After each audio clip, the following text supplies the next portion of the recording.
Want to give your child the freedom of contactless payments with their own Revolut Junior card through Apple Pay? First, make sure your child is eligible. They need a Revolut Junior account and an Apple device that supports Apple Pay, like an iPhone or Apple Watch, of course. You also need your own active Revolut account to manage their Junior account. Open your Revolut app and navigate to the card section, then select your child's Revolut Junior card.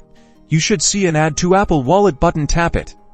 This will start the process of adding the card to their Apple device. Your child will need to be near their Apple device. The Apple Wallet app will open, prompting you to add the card. Follow the on-screen instructions. This usually involves verifying your identity and agreeing to the terms and conditions. You might be asked to verify the card by entering a code sent to your phone number. Enter this code when prompted within the Apple Wallet app. Once the card is successfully added, you can manage your child's spending limits directly within the Revolut app. This is a crucial step to ensure responsible spending. And that's it.